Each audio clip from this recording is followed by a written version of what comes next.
گاڑی میری آپ کے پاس میرے پاس.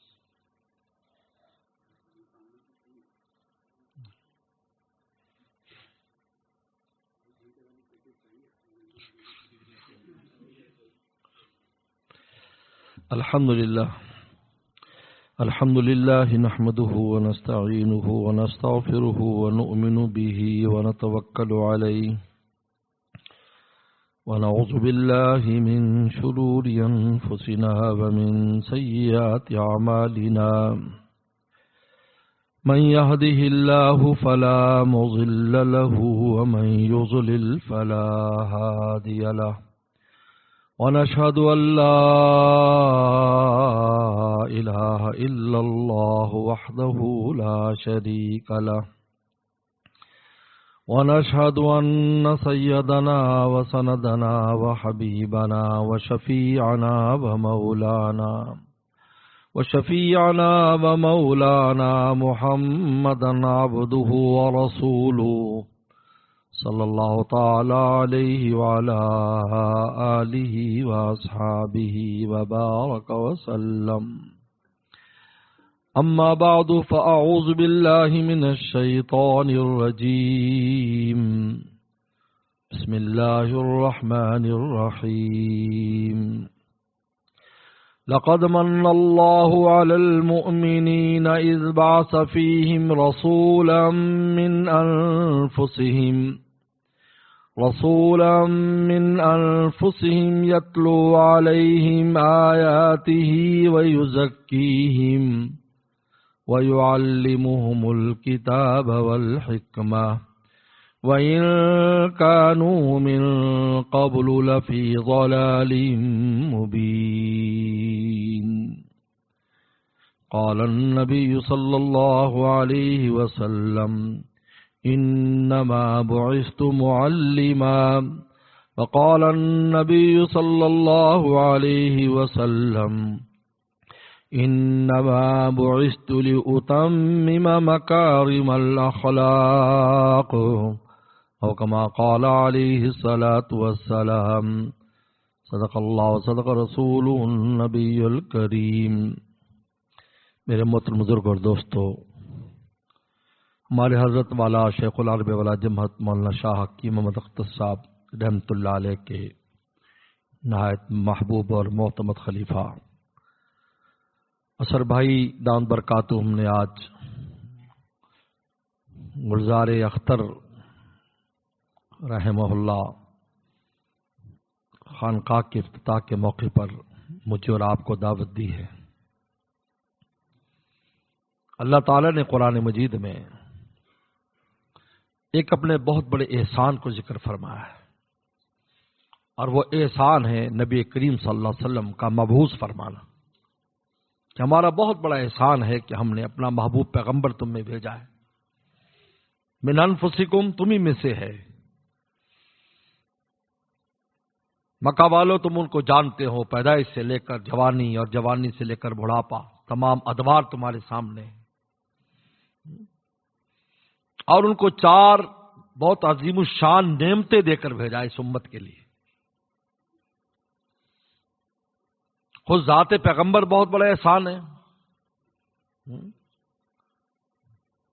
کیونکہ قرآن مجید نے کہا ہے کہ جب تک آپ کی ذات موجود ہے اللہ تعالیٰ کسی اس قوم کو عذاب دینے والے نہیں ہیں. وَأَنْتَ فِيهِمْ، جب تک آپ موجود ہیں. 3 چیزیں ایسی ہیں جو عذاب الہی کو روکتی، جن میں سب سے پہلے ذات پیغمبر ہے،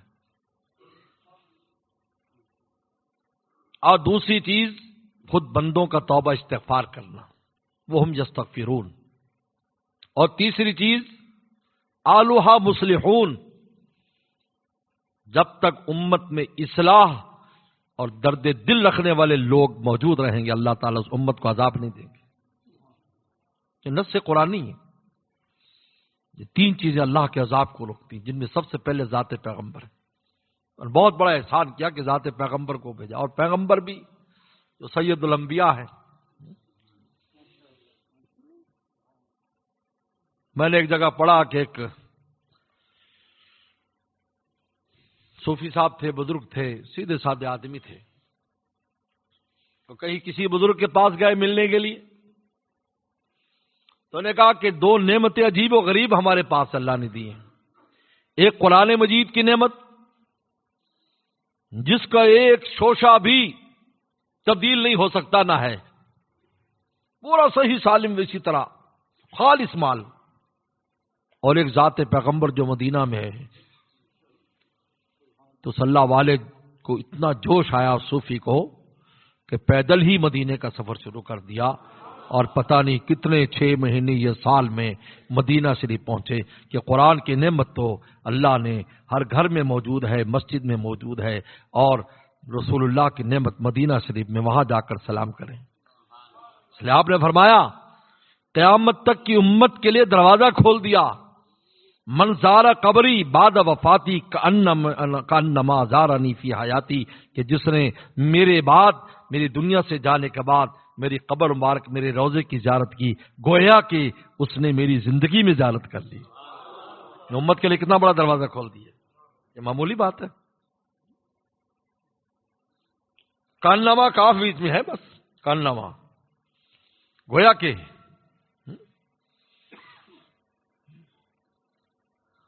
یعنی پیغمبر سلام کی یہ خیر و برکات ہے، حصی خیر و برکات. آج بھی امت ان سے مستفید ہو رہی اسی طریقے پر. اس لیے میں ایک بات کہا کرتا ہوں کہ مکہ شریف کا حق کیا ہے؟ عمرہ کر لینا، حج کر لینا، یہ مکہ شریف کا حق ہے. عمرے کے لیے چند گھنٹے اور حج کے لیے 5 دن. اگر کوئی آدمی چند گھنٹے میں عمرہ کر لے، اس نے مکہ شریف کا حق ادا کر دیا. کیونکہ پیغمبر صاحب فرمایا کہ جب تم مکہ پہنچو، جس طرح مسجد میں آؤ تو سب سے پہلے صلاۃ تحیت المسجد پڑھو. اگر تمہارے پاس وقت ہے، مکہ پہنچو تو سب سے پہلا کام بیت اللہ کا طواف کرو تاکہ بیت اللہ کا حق ادا ہو جائے. وہاں سے شروع کرو. اس لیے عمرے والا جو احرام باندھ کر جاتا ہے اس کے لیے یہ نہیں ہے کہ جا کر 2 رکعت پڑھے، اس کے لیے یہ نہیں ہے. اس کے لیے کہ سیدھا طواف کرے جا کر، کیونکہ سب سے پہلے بیت اللہ کا حق ادا کرے. بیت اللہ کو دیکھے، بیت اللہ کو دیکھ کر اللہ کے نام کو بلند کرے، بیت اللہ کو دیکھ کر دعا کرے. جو دعا کرے گا دربار الہی میں قبول ہوگی. اور سب سے پہلے بیت اللہ کے طواف سے اپنی عبادت کو شروع کرے، کیونکہ مکہ شریف کا حق بیت اللہ کا طواف ہے. اگر احرام ہے تو پھر سعی ہے، اگر حج ہے تو پھر عرفات اور ان کا سارا وقوف ہے. یہ بیت اللہ کا حق ہے. لہذا وہ 1 دن میں یا 5 دن میں ادا ہوتا ہے. لیکن مدینہ شریف آتا ہے تو رسول اللہ فرماتے ہیں جس نے میری مسجد میں 40 نمازیں پڑھ لی اس کے لیے میری شفاعت واجب ہو گئی. 8 دن رکھے تاکہ یہاں رسول اللہ کی حصی صحبت امتی کو ملے. حصی صحبت کے لیے طول وقت چاہیے، لمبا وقت چاہیے. یہ چند منٹ کے لیے نہیں ہوگی، یا 8 دن رہنا ہوگا نماز کے، کیونکہ مسجد نبوی میں ہے، رسول اللہ کی صحبت میں ہے، جن کا فیضان انوارات پورے عالم میں ہوں. محمد صلی اللہ علیہ وسلم کا نثال آبادی رحمت اللہ شعر ہے، محمد کے جلوے کہاں پر نہیں ہیں، 2 عالم میں چاہے جدھر دیکھ لیجئے، نگاہ پیغمبر کا، نگاہ نبی کا اثر دیکھ لیجئے، جو پتھر تھے ان کو گوہر دیکھ لیجئے. یہ حصی برکات ہیں. آج بھی امت مستفید ہو رہی ہے. جو نہیں جا سکے تو حسرت کے راستے پہنچ رہے ہیں. ہائے ہم مدینہ چلے جاتے، کاش مدینے میں میرا گھر ہوتا، مدینے میں میں مرتا. ان حسرتوں سے ان کو منزل پر پہنچایا جاتا ہے. پیغمبر سلام نے فرمایا جب تبوک سے واپس آئے، بخاری کی حدیث ہے، اے میرے صحابہ، میرے ساتھ تبوک جانے والوں، بہت طویل سفر کیا، جیش العسرہ اس کو قرار دیا گیا. بہت سخت جنگ تھی، طویل سفر، گرمی کا موسم. سنو، تم کسی وادی کو تم نے قطع نہیں کیا، کہیں تم ٹھہرے نہیں، تم جنگ نہیں لڑے، تم نے جو بھی کام کیا ہے. ایک قوم ایسی تھی جو تمہارے ساتھ نہ ہو کر بھی تمہارے والا اجر پا گئی جبکہ وہ مدینہ میں رہتی ہے۔ صحابہ نے پوچھا حضرت واقعی وہ مدینہ میں رہ کر یہی اجر ملا؟ کہا کہ ہاں، ان کو حسرتوں کا اجر ملا کیونکہ وہ جا نہیں سکتے تھے، ان پر جانے کے اسباب نہیں تھے، ان کی اعضاء نے ان کا ساتھ نہیں دیا، لیکن جذبے تمہارے ساتھ تھے، اللہ نے وہی اجر تمہارا لکھ دیا۔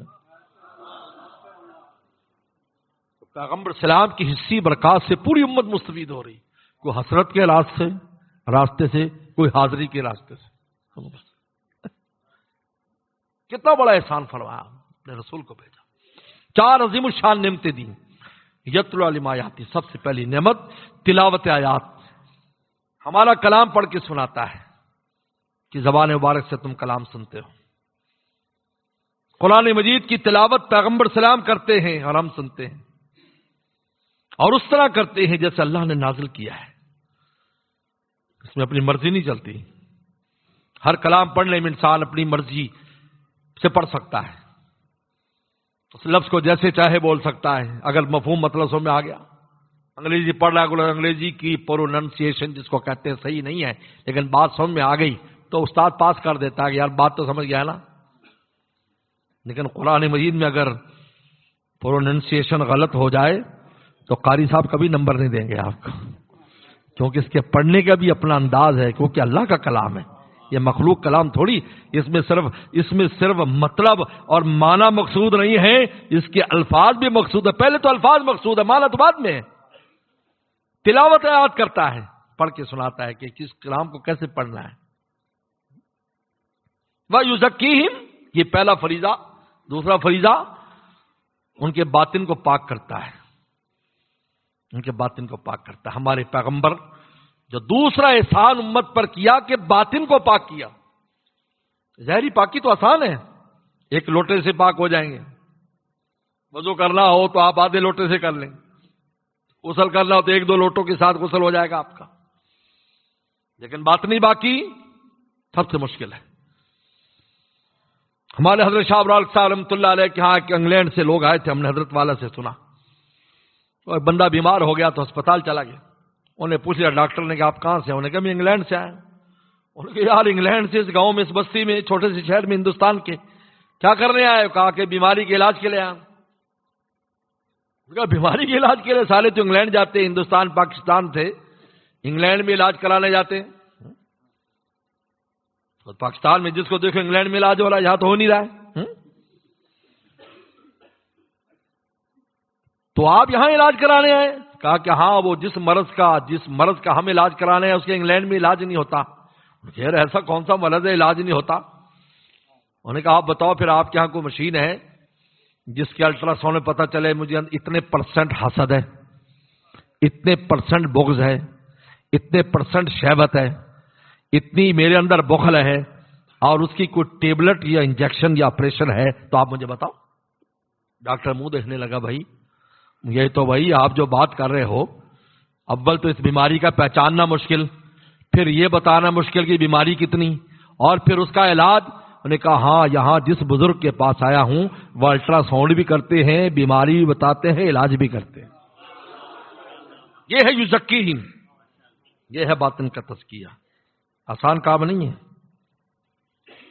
آسان کام نہیں، اور جب تک انسان کا باطن نہیں بنتا اس کی قیمت نہیں لگتی۔ حدیث شریف میں ان اللہ لا ينظر الى صورکم ولا الى اعمالکم ولکن ينظر الى نیاتکم، اللہ تعالیٰ تمہاری نیتوں کو، تمہارے باطن کو دیکھتے ہیں، تمہارے ظاہر اور صورتوں کو نہیں دیکھتے۔ الى قلوبکم و نیاتکم، تمہارے دل کو دیکھتے ہیں کہ دل میں کیا ہے۔ حضرت ابراہیم صلی اللہ علیہ وسلم کی جب کو قیمت بیان کی تو اس میں کیا کہا؟ الا من اتى اللہ بقلب سلیم، کہ جو اللہ کے دربار میں قلب سلیم لے کر آئے گا، اللہ کے دربار میں قلب سلیم لے کر آئے گا، اس کی قیمت لگے گی۔ قلب سلیم کون سا؟ سلامتی والا دل، جس کے دل میں کوئی غش نہ ہو، جس کے دل میں مولا کے علاوہ کسی کے لیے جگہ نہ ہو، یہ قلب سلیم ہے۔ اللہ من اللہ بقلب سلیم، قلب سلیم یہ آسان نہیں ہے، قلب سلیم کہہ دینا آسان ہے، لیکن اندر کیا کیا بیماریاں ہیں۔ یہ تزکیہ ہے، یزکیہم، ہمارا پیغمبر تزکیہ بھی کرتا ہے باطن۔ مجھے ایک واقعہ یاد آیا ابھی، کنز المتواری ایک شرح بخاری آئی ہے، حضرت شیخ زکریا رحمہ اللہ کے شاگردوں نے مرتب کی ہے. حضرت شیخ زکریا رحمہ اللہ کی تقاریر ہیں تقریباً 25 جلدوں میں بخاری شریف کی شرح، مکمل شرح،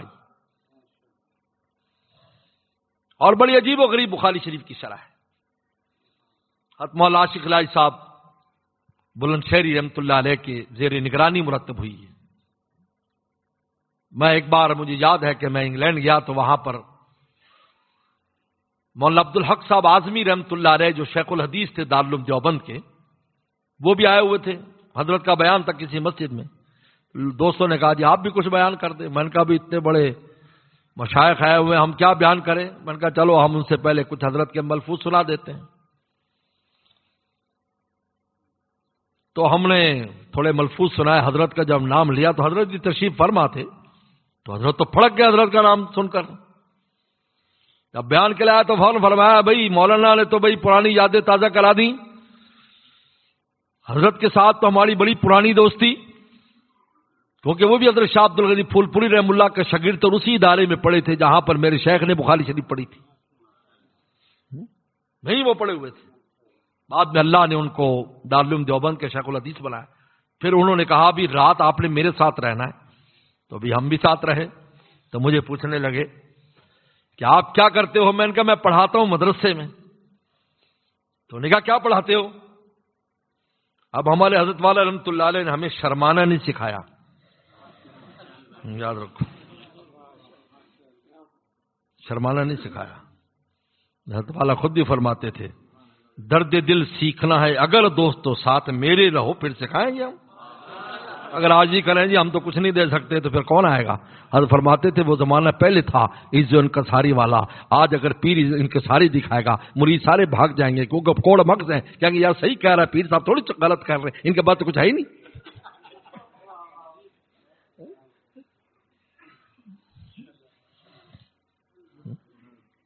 حضرات بیٹھے حضرت کے صحبت یافتہ پوچھ لو آؤ ہمارے پاس ہم سکھائیں گے کہتے تھے حضرت. تو میں نے کہا حضرت آپ بڑے شیخ الحدیث ہیں، میں چھوٹا سا شیخ الحدیث، پڑھاتا میں ہی بخاری ہوں. اچھا بڑے خوش ہوئے. فوراً یہ کتاب نکالی، کہا کہ دیکھو یہ کتاب نہیں آئی ہے، اس کا مطالعہ کیا کر. الحمدللہ اس وقت سے میرا معمول ہے. تو میں اس کی 15ویں جلد میں ایک واقعہ بھی پڑھ رہا تھا. پہلے بھی کئی دفعہ نظر سے گزرا، بھی دوبارہ میں نے اس کو تازہ کیا. کتاب المغازی میں پیغمبر صلی اللہ علیہ وسلم فتح مکہ سے واپسی پر ایک مقام پر ٹھہرے. اب واپس تشریف لے جا رہے تھے مدینہ شریف کی طرف. تو پیغمبر سلام کی جیسے عادت مبارکہ تھی کہ شام کو باہر نکل جاتے تھے. جیسے آپ نے فرمایا تھا اے قبیلہ اشر کے لوگوں میں تمہارے محلے کو جانتا ہوں. کہا کہ حضرت کیسے جانتے ہیں. کہا کہ رات کو قرآن پڑھنے کی آواز تمہارے گھروں سے آتی ہے، میں پہچان جاتا ہوں یہ قبیلہ اشر کے لوگ ہیں. اور آپ نے فرمایا اگر کسی کو لحن داؤدی دی گئی ہے تو یہ ابو موسیٰ عشری کی قبیلے کو دی گئی ہے. اتنا پیارا قرآن پڑھا کرتے تھے. ایک بار پیغمبر صاحب پوری رات باہر کھڑے ہو کر حضرت ابو موسیٰ عشری رضی اللہ عنہ کا قرآن سنتے رہے. تو نے کہا کہ تجھے پتا ہے، کہا رات تیرے دروازے کے باہر کھڑے ہو کر پیغمبر تیرا رسول تیرا قرآن سن رہا تھا اور رونے لگے. کہا کہ اگر مجھے پتا چلتا لقد تحبرت لک تحبیرا، میں اور پیارا کر کے سناتا.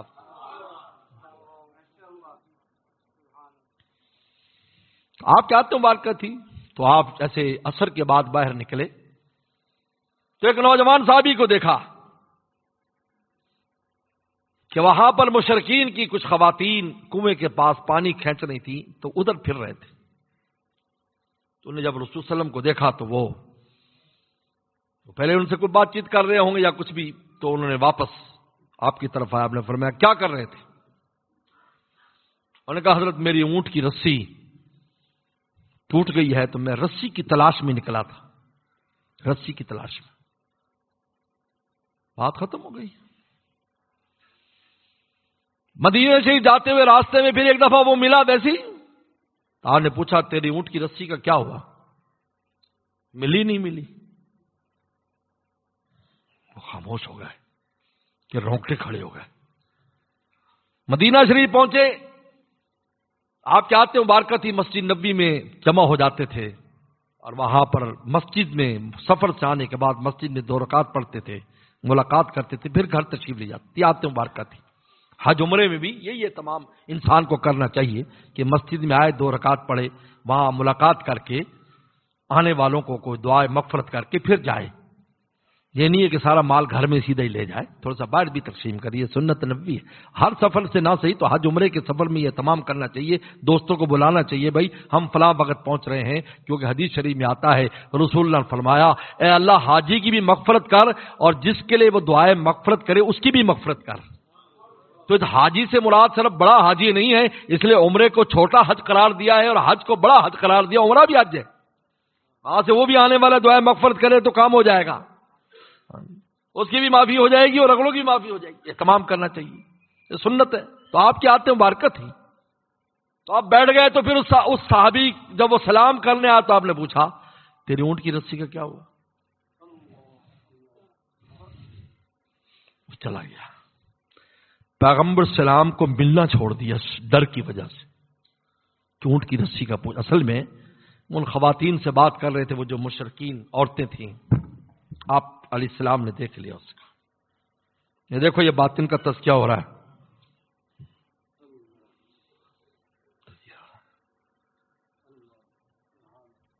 ایک دن گزرا، 2 دن گزرے، 3 دن گزرے، اور وہ پیچھے نماز پڑھ کے چلا جاتا ہے۔ تو ایک دن پیغمبر سے باہر نکلے تو سامنے سے آیا، تو آپ نے فرمایا ادھر آؤ، سلام کیا، تیری اونٹ کی رسی کیا ہوا؟ ہاتھ بن، حضرت مجھے معاف کر دیجیے، مجھے معاف کر دیجیے، کوئی اونٹ کی رسی کا مسئلہ نہیں تھی، بس مجھ سے غلطی ہوگی، مجھے معاف کر دے۔ پر میں اللہ تعالیٰ تجھے معاف کرے۔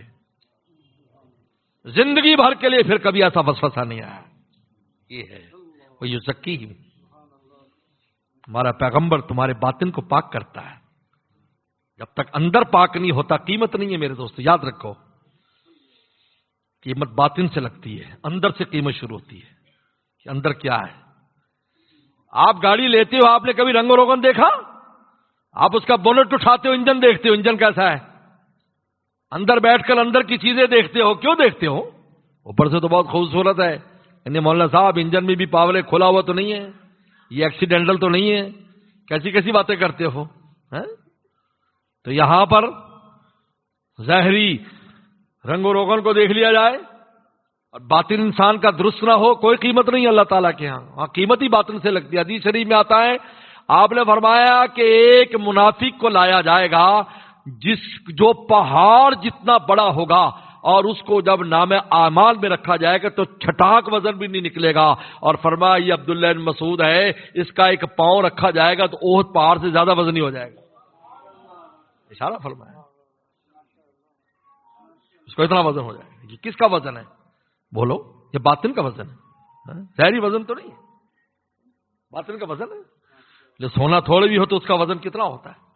اس کے باطن میں وزن ہے۔ سونا تھوڑا بھی ہو تو اس کا وزن بہت ہوتا ہے، سونے کا وزن بہت ہوتا ہے، پھر لوہے کا آتا ہے، بعد میں پتھر آتے ہیں، بعد میں ساری چیزیں آتی ہیں۔ یزکیہم ویعلم الکتاب والحکمہ، پھر تعلیم کتاب دیتے، کتاب اللہ کو سمجھاتے بھی ہمارے پیغمبر، اور حکمت کی تعلیم حدیث مبارکہ کے ذریعہ میں کیسی کیسی چیزیں بتائیں۔ اللہ اکبر۔ میں تھوڑا سا چونکہ ہم مولوی لوگ ہیں تو دوسری چیزیں بھی دیکھتے رہتے ہیں، میں تقریباً جتنی بھی دنیا کے مذاہب ہیں اس پر کافی عربی اردو کتابیں مطالعہ کی ہوئی ہیں میں نے۔ 40 سال ان کے بڑوں نے حقوق العباد کو ضائع کر کے چند ملفوظات کہے، اسی پر ان کی پوری قوم زندگی بسر کر رہی، چند ملفوظات پر، چند ملفوظات پر۔ وہ کہتا ہاں یہ دیکھو ہمارے اس نے 40 سال مجاہدے کیے، جس میں بیوی بچے سب کا بیڑا غرق کیا، کسی کو نہیں پوچھا، پھر اس کے پاس چند باتیں آ گئیں اور وہ پورا مذہب بن گیا، اور اس کے پیچھے پوری قوم ان چند باتوں پر زندگی بسر کر رہی ہے کہ ہمارے بڑے نے یہ کہا، ہمارے بڑے نے یہ کہا۔ سکھوں کو لے لیں، کل 5 باتیں ان کے پاس کہ 5 چیزیں کر لو بس بیڑا پار ہے۔ اور حقوق کتنے ضائع کیے؟ مجھے ایک قصہ یاد آیا، تھان میرا میں لکھا، ایک آدمی تھا، اس کو بھی جوش چڑھا کہ میں نیک ہو جاؤں،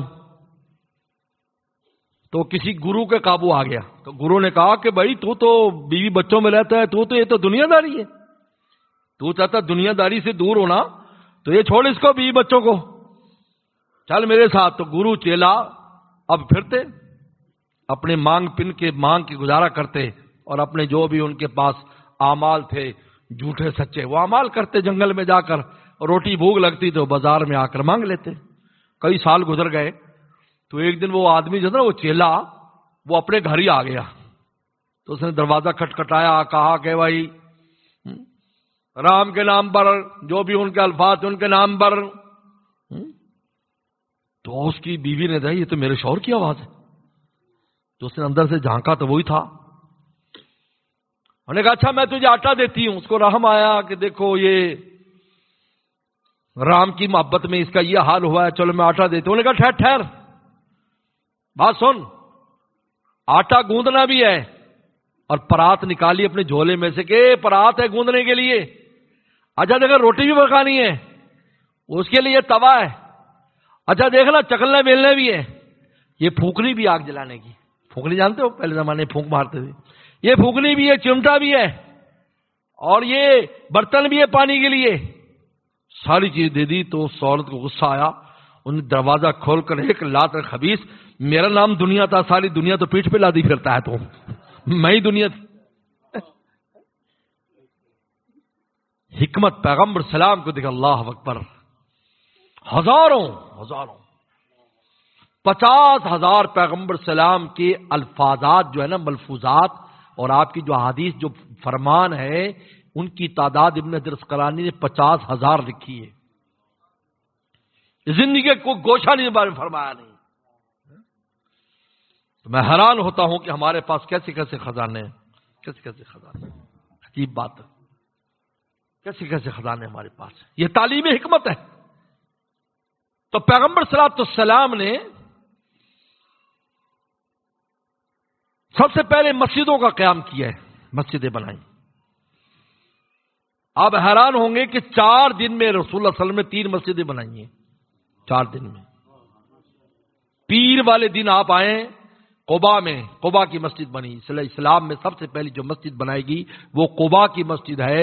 اور قباء کی مسجد اس دفعہ میں حاضری ہوئی تو میں غور کر رہا تھا, فکر کر رہا تھا, تو فکر سے ایک بات مجھے اللہ تعالی نے میرے دل میں ڈالی کہ قباء کی مسجد کا اجر کیا رکھا کہ جو قباء میں جا کر 2 رکعت 4 رکعت پڑھے گا, گویا کہ اس نے عمرہ کیا, یعنی مکہ کے بیت اللہ کے بعد اس پہلی مسجد کا اجر رکھ دیا, اور عمرے سے تشبیہ دے دی.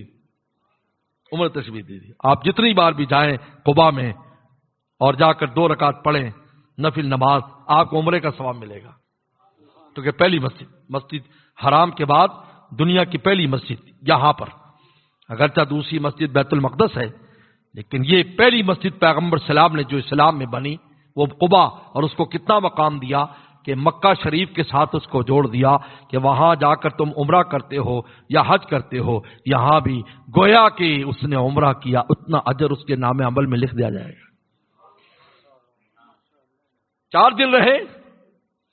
جمعے کے بعد تحقیق میں 4 دن آتا ہے, بعد میں 14 دن میں لکھا ہے, لیکن 4 دن کی زیادہ تحقیق ہے. پیغمبر سے 4 دن قیام فرمایا, اس لیے کہ مدینہ والے تو تڑپ رہے تھے, کہاں زیادہ رہنے دیتے, تو جلدی آؤ معشوق اپنے گھر میں لے کے جائیں. جمعے کو آپ چلے, جمعے کی آیات نازل ہوئی, پیغمبر سلام نے جمعے کی نماز راستے میں پڑھائی, مسجد جمعہ بن گئی, اور وہاں آپ شام کو پہنچے تو صبح کو آپ نے کہا کہ یہ جو جگہ کس کی ہے, میں یہاں خدا کا گھر بنا, سامنونی بہایتکم ھذا, اس کی قیمت لگاؤ. کا 2 یتیم بچوں کی ہے, وہ یتیم بچے بھی چھوٹے چھوٹے, ایسی عاشق اللہ کے نبی ہم ویسے ہی دیتے ہیں. فرمایا کہ میں یتیموں سے مفت نہیں لوں گا. اس لیے آداب میں لکھا ہے کہ کوئی جوش میں آ کر کہے بھی میں دیتا ہوں تو لینے والوں کو چاہیے, مولوی صاحب کو چاہیے خیال کرے, ایسا نہ ہو کہ وہ بیچارہ دے تو دے لیکن اس کے لیے بعد میں مشکلات ہو جائیں. خیال کرے. پیغمبر اسلام نے یتیموں کا مال کو قبول نہیں فرمایا, فرمایا ہم تمہیں پیسے ادا کریں گے. تو اس کے پیسے ادا کیے. آداب میں حضرت تھانوی رحم اللہ نے آداب میں لکھا ہے کہ دیکھ لو, پہلے اس کی حیثیت دیکھو, یعنی کہ وہ اپنی جھگی پھاڑ کے آ جائے اور بعد میں کہا جی پیر صاحب نے سارا کچھ دے دیتا, میں نے تو کچھ نہیں لبا. مجھے تو کچھ نہیں ملا، سب پیر صاحب لے گئے۔ حضرت تھانوی رحم اللہ کی خدمت میں ایک نواب صاحب آئے تو جو مولانا صاحب ساتھ آئے وہ ترغیب دیتا ہے، حضرت کو 10 روپے دینا، 10 تو نواب بندہ ہے، 10 روپے ہدیہ دینا، حضرت کو 10 روپے دینا، 10 روپے دینا۔ انہوں نے کہا اچھا ٹھیک ہے میں 10 روپے دے دوں گا۔ اب اس زمانے میں 10 روپے بہت زیادہ ہوتے تھے۔ اس نے جب 10 روپے ایسے پیش کیے تو کھلے سکے ہوتے تھے، حضرت تھانوی رحم اللہ نے 5 اٹھا لیے، بھائی ہمیں اتنا ہی لیں گے، باقی آپ رکھ لو۔ تو وہ فوراً بولا حضرت میں نے بھی 5 کی نیت کی تھی، لیکن مولوی صاحب کہہ رہے تھے کہ 10 دے دو 10 دے دو۔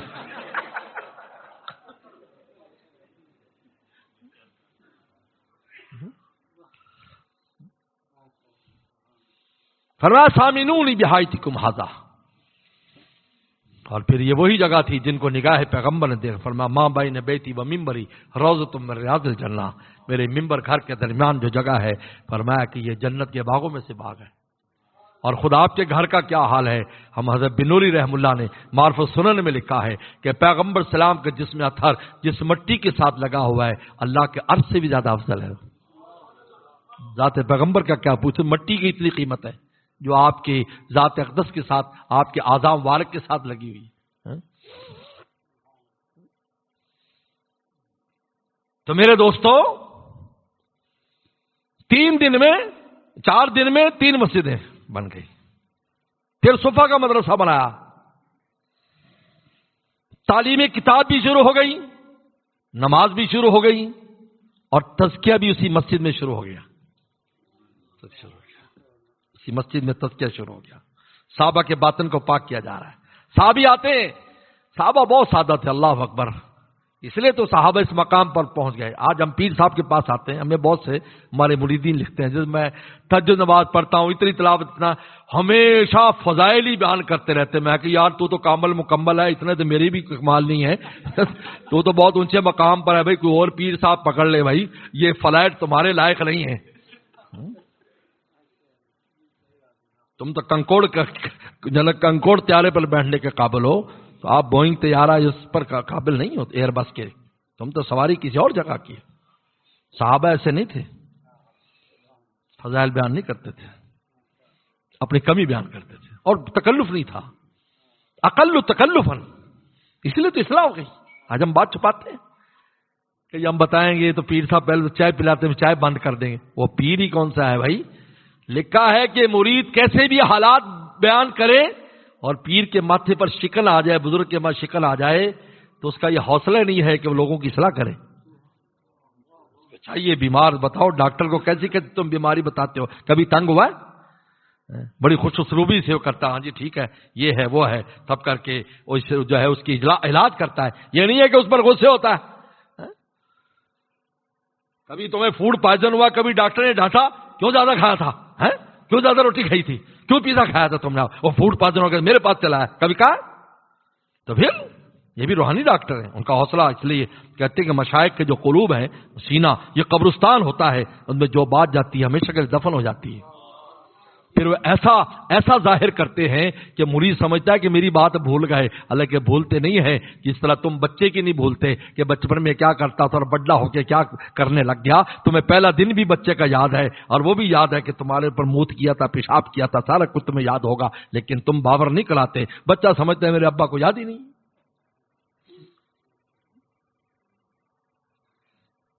باطن کا تزکیہ ہو رہا ہے اسی مسجد میں۔ صحابی آئے آ کر کہہ رہے ہیں حضرت میرا دل چاہتا ہے بدکاری کرنے کو، آپ مجھے اجازت دیں۔ کیسے چاہتا ہے، سیدھی بات کرتی۔ آپ نے فرمایا کہ تیری ماں ہے، بہن ہے، خالہ ہے، بیٹی ہے، بیوی ہے، 4 رشتے پوچھے۔ ان کے جی، ان کے ساتھ اگر یہ کو کام کرنا چاہے تو صحابہ تو تلوار رکھتے تھے، فون تلوار پر ہاتھ رکھ لیا، آگے حضرت 2 ٹکڑے کر دوں اس کو میں، جو میری بیوی، میری ماں، میری بہن، بیٹی کی طرف بری نظر سے بھی دیکھے، اور بھائی جس سے تو یہ کام کرنا چاہتا ہے کیا وہ کسی کی ماں بہن بیٹی نہیں ہے؟ صحابی فرماتے ہیں ان کا اپنا قول ہے، کہا مجھے پسینہ آ گیا، پسینہ۔ پھر فرماتے ہیں 70 سال اس واقعے کو ہو گئے، مجھے اس گناہ کا کبھی وسوسہ بھی نہیں آیا۔ آپ نے سینے پر ہاتھ مارا، لم طاہر قلبہ ہو وقف ذنبہ ہو، حسن فرجہ، اس کی شرمگاہ کی حفاظت کر. یہ تزکیہ ہو رہا ہے صحابہ کرام کا. آپ نے فرمایا انما بعثت معلما، میں استاد بھی ہوں، قرآن پڑھا رہا ہوں، تعلیم کتاب سے حکمت. وانما بعثت لاتمم مکارم الاخلاق، میں تمہارے اخلاق کو بھی درست کر رہا ہوں. یہ تصوف ہے، یہ بزرگی ہے، یہ تزکیہ ہے. صاحب توضیح تلوی بہت اونچی کتاب ہے ہمارے ہاں، علماء کرام جانتے ہیں توضیح تلوی بڑی مشکل اور بڑی اہم کتاب ہے اصول فقہ کی. اس میں فقہ کی تعریف لکھی کہ فقہ کسے کہتے ہیں. فقہ میں جب پڑھاتا ہوں، میں نے 23 سال پڑھائی ہے. ہمارے ابا نے ہر مشکل کتاب ہی ہم سے پڑھوائی. میں نے ابا سے کہا یہ ساری مشکل کتابیں ہمارے ذمہ ڈال دی آپ نے. فرمایا لوہے کے چنے چبا لوگے تو پھر دوسرے چنے تو آپ ہی ہضم ہو جائیں گے، حلوہ تو ویسے ہی ہضم ہو جائے گا. تو اس میں فقہ کی تعریف کیا لکھی ہے. امام اعظم حنیفہ رحم اللہ سے پوچھا کہ فقہ کسے کہتے ہیں؟ معرفت النفس ما لہا و ما علیہا، کہ انسان کا نفس جان لے میری نفع کی چیزیں کون سی ہیں، میری نقصان کی چیزیں کون سی ہے. پھر اس کی 3 قسمیں بنا دی امام اعظم حنیفہ رحمۃ اللہ علیہ نے کہ اگر یہ عقیدے کے اس سے ہو کہ ان عقیدوں کو جان لے جو فائدے والے ہیں اور ان عقیدوں کو جان لے جو نقصان والے ہیں تو یہ علم کلام بن جائے گا. اگر مسائل کو جان لے کون سے کام کرنے جائز ہے اور فائدے مند ہیں، کون سے کام کرنے ناجائز ہیں اور نقصان دہ ہیں، تو یہی فقہ بن جائے گی جس پر مفتی فتوے دیتے ہیں. اور اگر اخلاق کو جان لے کون سے اخلاق مجھے فائدہ دینے والے ہیں اور کون سے اخلاق میرے لیے نقصان دہ ہے، پر میں اس کو اگر نفس جان لے تو یہ تصوف ہے، یہ علم الاخلاق ہے، یہی تزکیہ ہے. فقہ کتاب موجود ہے. لوگ پوچھتے ہیں آپ کو نئی بات شروع کر دی. بات تو پرانی تھی، تمہیں نہیں لگ رہی. بات تو بہت پرانی ہے. ابو حنیفہ رحمہ اللہ اس زمانے کے آدمی تھوڑی ہے. سب سے پہلے تو آپ یہ تابعی ہیں. 2 صحابہ کرام کی زیارت کی امام اعظم حنیفہ رحمۃ اللہ علیہ نے، حضرت انس مالک کی زیارت کی ہے، اور ابو الحویرث کی زیارت کی حضرت ابو حنیفہ رحمۃ اللہ علیہ نے. تابعی ہیں. اس کے بعد امام مالک ہے، اس کے بعد امام شافعی، اس کے بعد امام بن حنبل ہے.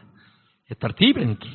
وہ فرما رہے ہیں یہ نفس جان لے کون سے اخلاق اختیار کروں. اخلاق کا تعلق انسان کے باطن کے ساتھ ہے، ظاہر کے ساتھ نہیں ہے. ظاہر آدمی کسی کا جی ماشاء اللہ ماشاء اللہ ماشاء اللہ اور دل میں اس کے نفاق ہو، اس کو اسلام اخلاق کہے گا؟ بولو یہ اخلاق ہے؟ یہ اخلاق نہیں ہے. دل و جان سے کسی پر فدا ہوتا ہے، دل و جان سے کلام اور عزت کرتا ہے، یہ باطن سے اس کا تعلق ہے، ظاہر سے نہیں. اس لیے تقوی کا تعلق بھی باطن سے. تقوی ہاں ہونا، پیغمبر فرمایا تقوی یہاں ہے، اشارہ الی قلبی، اور دل کی طرف اشارہ کیا. یہاں بخاری کی حدیث ہے کہ تقوی یہاں ہے. جب یہاں تقوی آتا ہے تب اعضاء میں آتا ہے. جب یہاں تقوی نہیں ہے تو اعضاء میں کیسے آئے گا؟ مرکز تو یہ، اگر ٹینکی میں پانی نہیں ہے تو ٹوٹی کھولنے سے پانی آنے والا ہے. مرکز میں چاہیے تقوی ہاں ہونا. اخلاق کا تعلق باطن کے ساتھ ہے، یہاں اخلاق ہے. پھر وہ ظاہر، پھر جو ظاہری کرو گے باطن اس میں شامل ہوگا. آپ کا وہ عمل اگلے پل اثر انداز ہوگا کہ اس نے جو کیا ہے محبت سے کیا ہے، اخلاص سے کیا ہے، للہیت کے ساتھ کیا ہے، خوف خدا کے ساتھ کیا ہے. باطن اثر انداز ہوگا اس کے اوپر. اگر ظاہری کرے گا اور اندر کچھ بھی نہیں ہے، کتنے بھی اخلاق دکھائے، غیر معتبر ہے. میں بھیجا اسے اتمم مکارم اخلاق. یہ کیا ہے؟ علم الاخلاق. یہ علم الاخلاق ہے. یہ یزکیہم، یہ پیغمبر اسلام کے فرائض میں شامل تھا. ان کے اخلاق کو درست کیجئے. حضرت عمر رضی اللہ تعالی میں غصہ تھا، غصہ بہت غصہ تھا ان میں. کتنا غصہ تھا، اپنی بہن کو مارا، زور سے تھپڑ مارا، ان کے دانت گر گئے، حالانکہ بڑی بہن تھی. غصہ تھا. رسول اللہ نے تزکیہ کیا، اس غصے کو ایسا موڑا کہ اشد فی امر اللہ عمر. اب سخت تو ہیں لیکن اللہ کے حکم کے معاملے میں سخت ہیں، ویسے سخت نہیں ہے، ویسے سخت نہیں. 2 واقعے بڑے مشہور ہیں کہ ایک آدمی آیا اپنی بیوی کی شکایت لے کر. تو بیوی اس کی بولتی بہت تھی، ساری پریشان ہوتے بیوی بولنے سے، اتنا مجمع بیٹھا ہے. لیکن اس کی ایک سائنسی وجہ بتاؤں، سائنسی وجہ کہ سائنسدان نے لکھا ہے کہ ہر آدمی ہو یا مرد ہو یا عورت اس کو 48,000 الفاظ روزانہ بولنے ہوتے ہیں. 48,000. مرد لوگ تو باہر دکان پہ دفتر میں پھک پھک ٹھک ٹھک کر کے آ جاتے ہیں، وہ اپنا کوٹا پورا کر رہے، ساری گولیاں پھیل کر آئے. اب بیگم صاحبہ گھر میں اکیلی بیٹھی ہے تو اس کی میگزین میں فل ہے.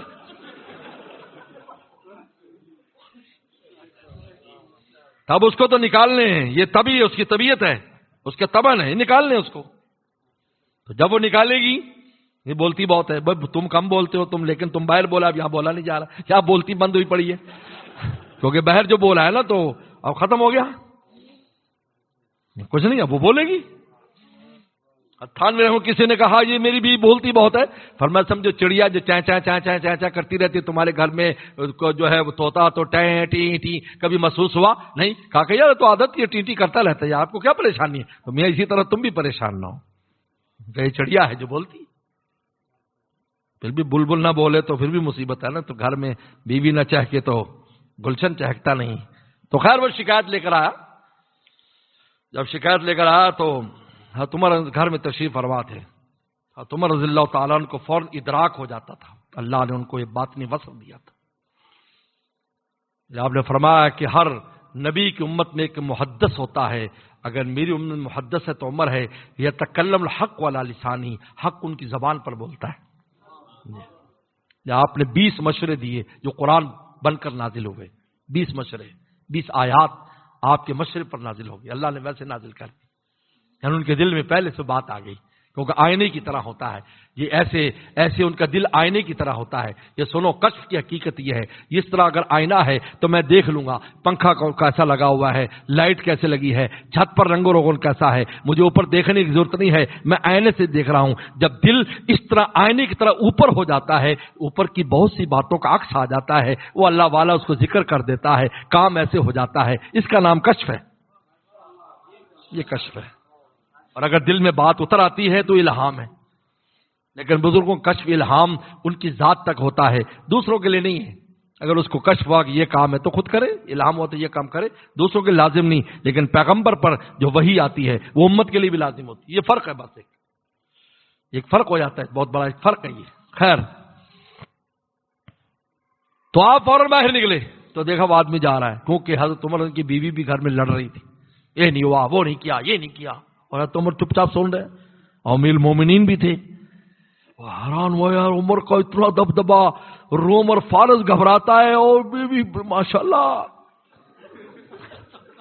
پوری گردان پڑ رہی ہے، اور بھی لڑ بھی عربی زبان میں رہی تھی. ہمارے گاؤں سے وہاں سے ایک دیہاتی گیا حج کرنے، واپس آیا، اور کی ویکھیا، تھوڑی آپ پنجابی سمجھتے ہو، کی ویکھیا کہ ماشاءاللہ عرب لوگ لڑتے بھی ہیں تو قرآن پڑھتے ہیں. تو عربی بول رہے تھے نا، ان کے لڑتے بھی ہیں تو قرآن پڑھ پڑھ کے لڑتے. اور ایک بات ہم نے استادوں سے سنی تھی بنول ٹون میں، کہ عربی زبان ایک ایسی زبان ہے کہ عام گفتگو پر بھی اس میں اجر ملتا ہے. یہ عجیب ہے، یہ ہم نے خود سنی یہ بات. عام کو بولے کئی بحالوں کا، کوئی ایسی گپ شپ لگا رہا ہے تو اس پر اجر ملتا ہے، چاہے وہ بات کیسی بھی ہو تو اس عربی بولنے پر اجر ملتا ہے. یہ عربی کی خصوصیت ہے. اور کسی زبان میں اس میں تو مطلب پر ہوگا، آپ بات صحیح کر رہے ہو، میں بات صحیح کر رہا ہوں تو اجر ملے گا، اگر ایسی ہے تو اس پر کچھ نہیں ملے گا، اگر بری بات ہے تو گناہ ملے گا. تو خیر، تو نے کہا کہ میں جو شکایت لے کر آیا ہوں تو حضرت عمر تو امیر المومنین تو خود پھنسے ہوئے اس مسئلے میں. تو نے کہا کیا، یہاں تو شکایت تو چل پڑا. تو آپ باہر نکلے، فرمایا ادھر آؤ، کیسے آئے تھے؟ انہوں نے کہا حضرت بس میں ایسے مسجد میں ویسے زیارت کرنے کے لیے آیا تھا باہر. کہ نہیں، آپ کو فوراً ادراک ہو گیا، کشف ہو گیا. آپ نے فرمایا نہیں صحیح بات بتاؤ. تو شکایت لے کر آیا. کہا کہ حضرت بیوی کی شکایت لگا تھا، بولتی بہت ہے، تو یہاں تو گھر میں آپ کا معاملہ بھی وہی ہے، تو میں آپ کو کیا شکایت کروں. پھر آپ نے اس کو فرمایا کہ دیکھو میری بیوی میری دھوبن بھی ہے، میرے کپڑے دھوتی ہے، میری بھنگن بھی ہے، گھر میں جو ہے کوڑا کرکٹ صاف کرتی ہے، میری بچوں کی آیا بھی ہے، اور میری باورچن بھی ہے. آپ نے تمام وہ ڈیوٹیاں جو ایک عورت گھر میں انجام دیتی ہے بیان کی. کہا یہ تو میری بیوی کرتی ہے، پر میں جا اس کی قدر کر. یہ کہاں سے کہاں چلا گیا معاملہ. اس نے خود فرمایا، اس روایت میں خود فرمایا، آ کر حضرت عمر نے عرض کیا جب پیغمبر سلام ازواج مطہرات سے کچھ دن ناراض ہو کر چوبارے پر رہے تھے، حضرت عمر آیا نے کہا کہ اللہ کے نبی صلی اللہ علیہ وسلم جب سے مدینہ میں ہماری بیویاں ہوئی ہمارے سامنے بولنے لگ گئیں، مکہ میں ان کی ہمت نہیں تھی، یہ مدینہ کی عورتوں کے پاس رہ کر بولنے لگ گئیں، کیونکہ مدینہ کے گاؤں کا ماحول تھا، اور گاؤں کی جو خواتین ہوتی تو سیدھی سادھی بات کر دیتی، مولوی صاحب کو بھی سیدھا سادہ کہہ دیں گی جو کہنا ہے ان کو۔ اب میں حضرت والا وہی قصہ جو ویکھندیو والا کا قصہ کہ وہاں پر جب میرا بیان ہوا تو پیچھے عورتوں کا مجمع تھا تو ایک کنات لگائی ہوئی تھی، میں جو ہی اسٹیج پر آیا تو ایک خاتون تکڑی سی نکلی اور اس نے ایک طرف سے کنات پکڑی اور یوں اٹھا کے ماری، ساری عورتیں جناب سامنے، من کہ یہ کیا ہو رہا ہے، تو ایک جو لوگ بھاگے کنات لگانے کہ پناہ ہٹو، پیر نو چنگی طرح ویکھن دیو۔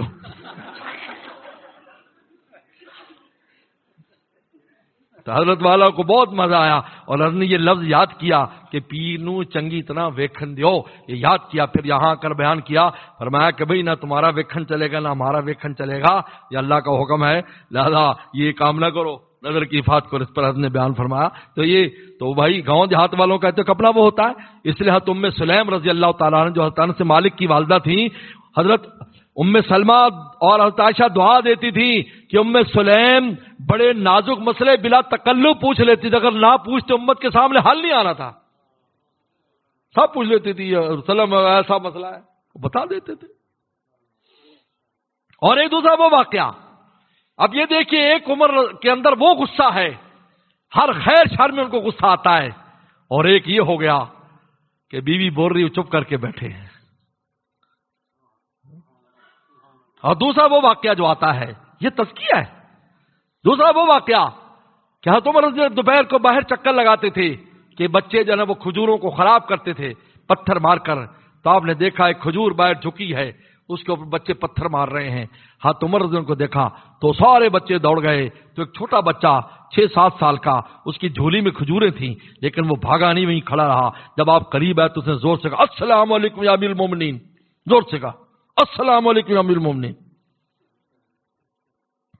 حضرت عمر رضی اللہ عنہ ہنسنے لگے، انہوں نے کیا کر رہے تھے، پتھر مار رہے تھے، کہا نہیں میں میرا پتھر تو پہنچتا نہیں اتنی اونچی کھجور، میں نے تو مارے نہیں، وہ مارنے والے تو بھاگ گئے، انہوں نے کہا کھجوریں، کہا میں تو نیچے سے اٹھائی ہیں جو گری، میں تو اوپر نہ چڑھا نہ میں نے پتھر مارے، وہ ماں سب بھاگ گئے، میں تو نیچے جو پڑی تھی اٹھائی۔ تو اب بہت ہنسے، فرمایا جاؤ گھر جاؤ، ان کا نہیں کیونکہ وہ تو آپ کو دیکھ کے ڈر کے بھاگ گئے تو میری کھجوریں چھینے گے، مجھے گھر پہنچا کے آؤ۔ سبحان اللہ، کیا امیر المومنین عمر،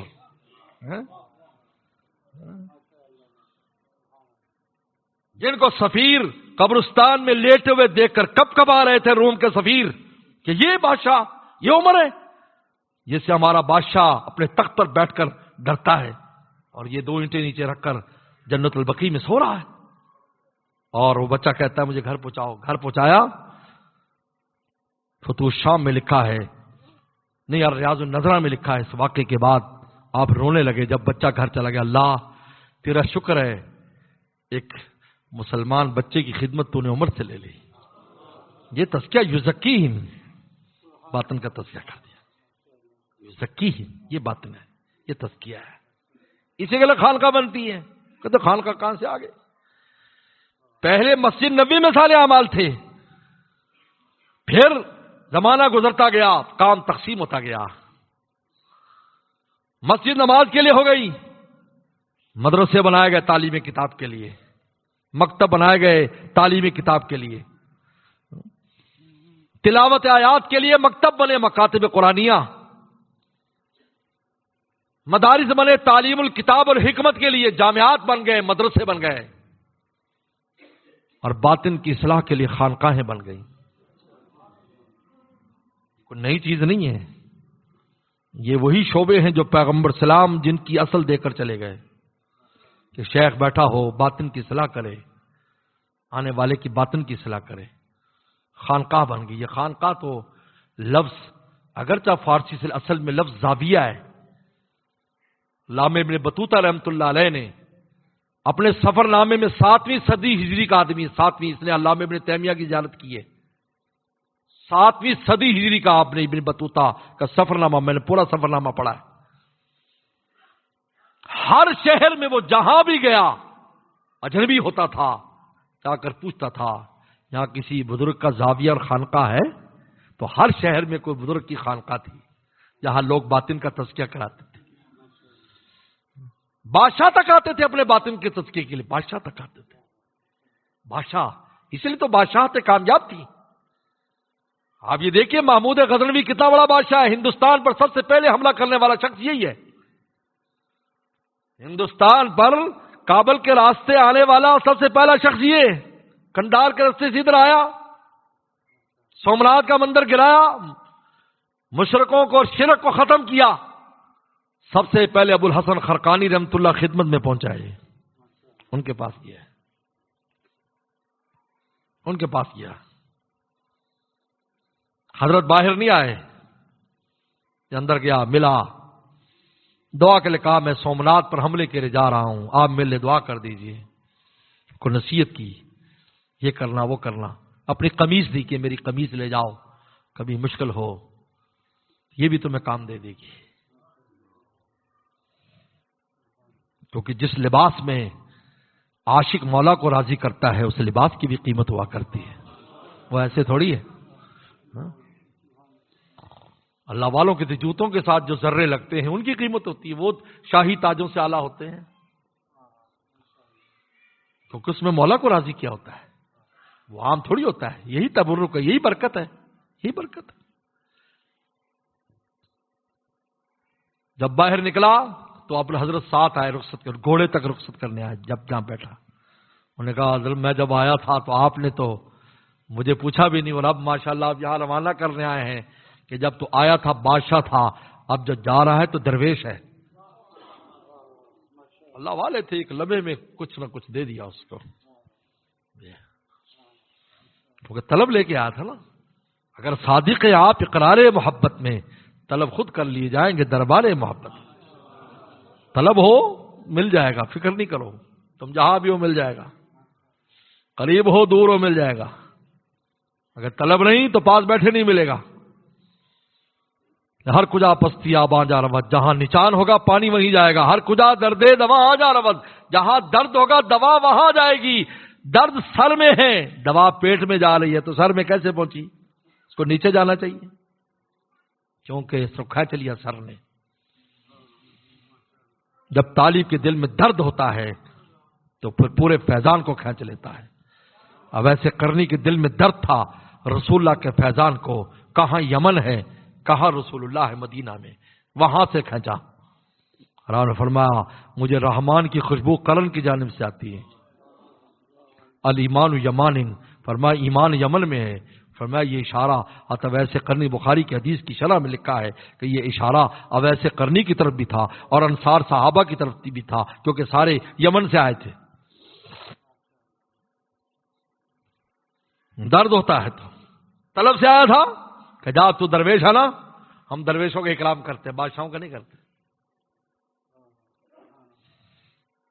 باطن تزکیہ کراتے تھے۔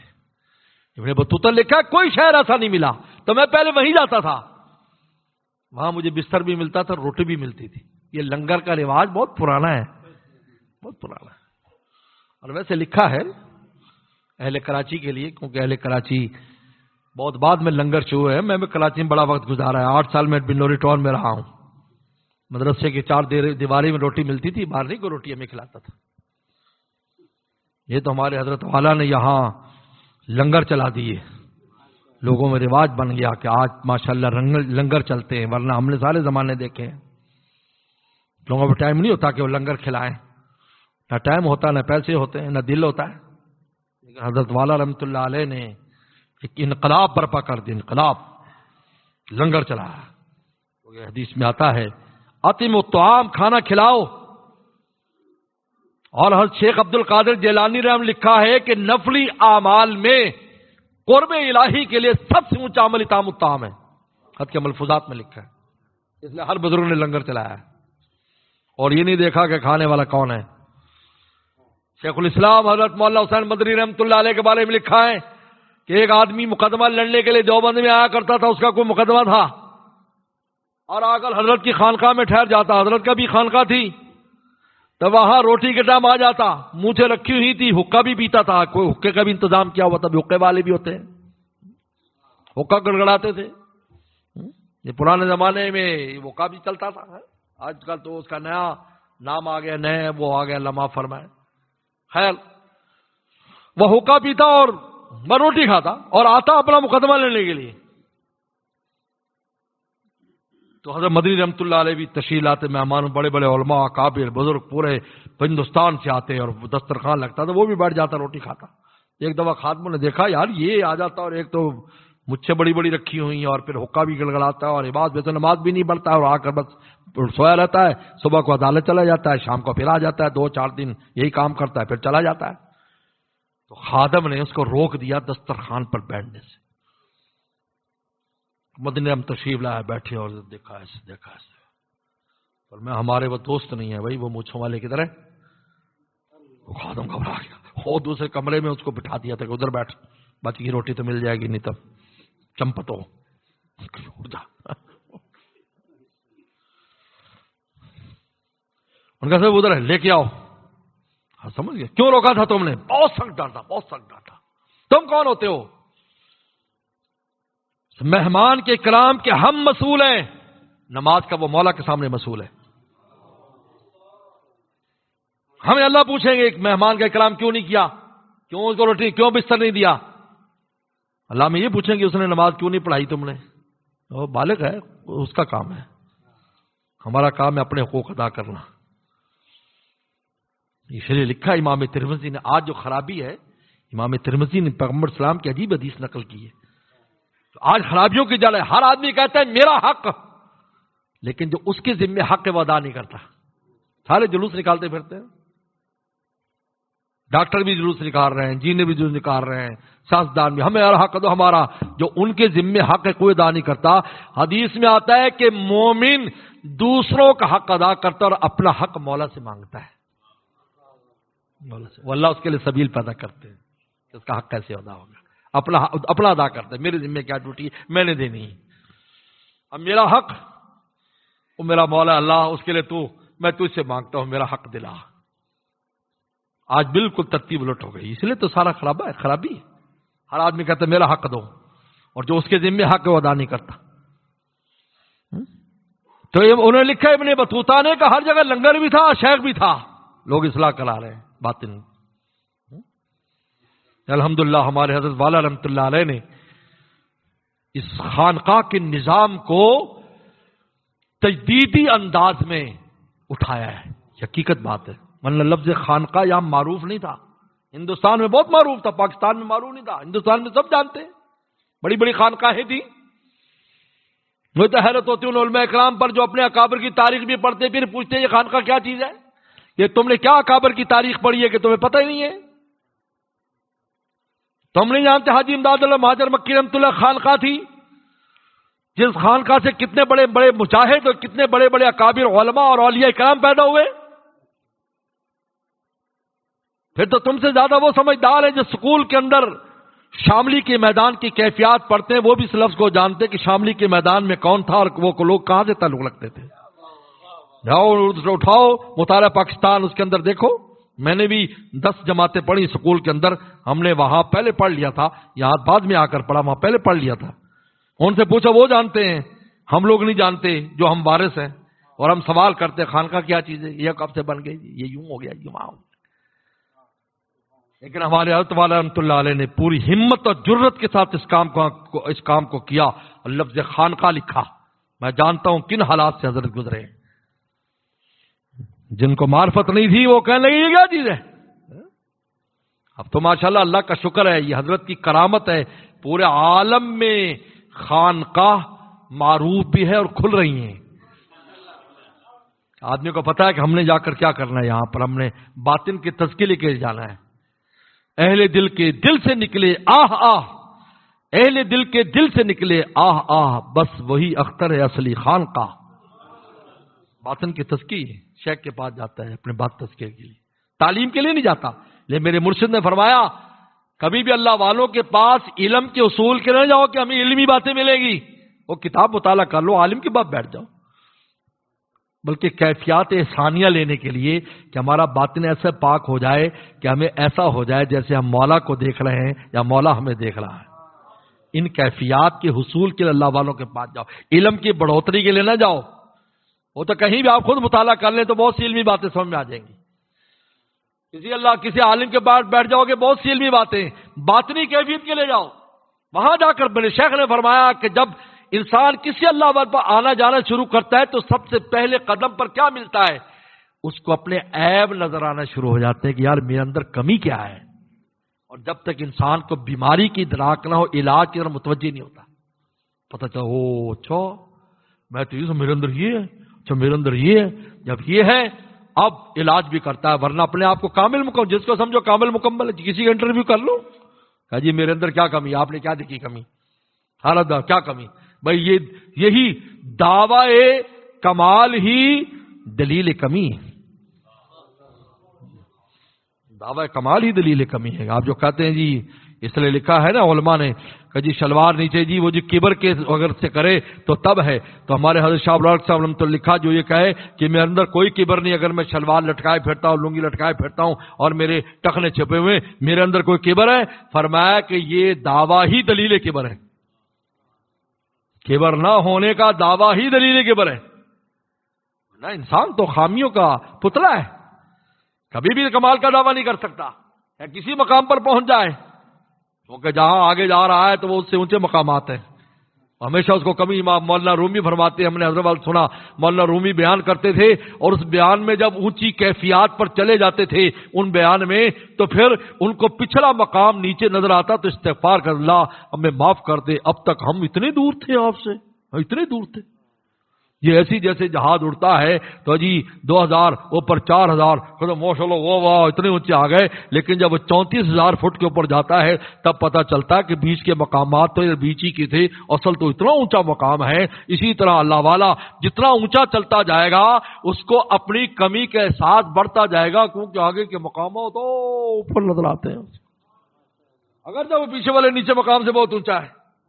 اور ایک بات میں مریدوں کے لیے کہتا ہوں، شیخ عبد القادر جان نے بڑی پیاری بات لکھی، لوگ کہتے ہیں جی تو اللہ مرید ہے جی وہی کرتا ہے، ہمارا مرید ایسے کرتا ہے ویسے کرتا ہے، یوں کمزور ہے یہ ہے وہ ہے۔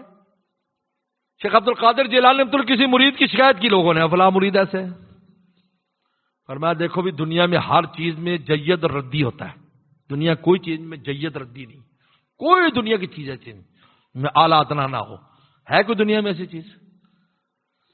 اعلیٰ ادنا، پیٹرول میں اعلیٰ ادنا، سبزی میں اعلیٰ ادنا، سونے میں اعلیٰ ادنا، فرمایا اعلیٰ ادنا تو ہر جگہ ہے، کچھ مرید جید ہوتے ہیں کچھ ردی ہوتے ہیں، لیکن فرمایا یہ جید ردی ہیروں کے اندر ہے، پتھروں میں نہیں ہے، ہیں سارے ہیرے، ہیں سارے ہیرے، لیکن ہیرے آپس میں اگر دیکھے جائیں تو کوئی جید کو ردی ہوں گے، لیکن سونا تو نہیں پہنچ سکتا نا ان کو، سونا نہیں پہنچ سکتا۔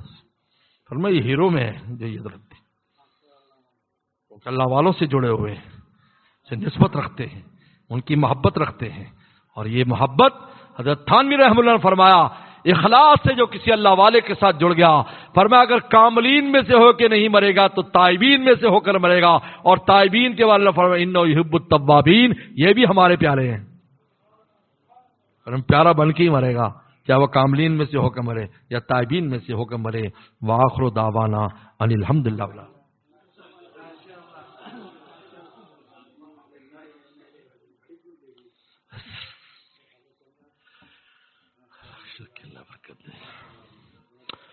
اللهم لك الحمد كما أنت صلى على محمد كما أنت وفل بنا كما أنت إنك أنت أهل التقوى والمغفرة.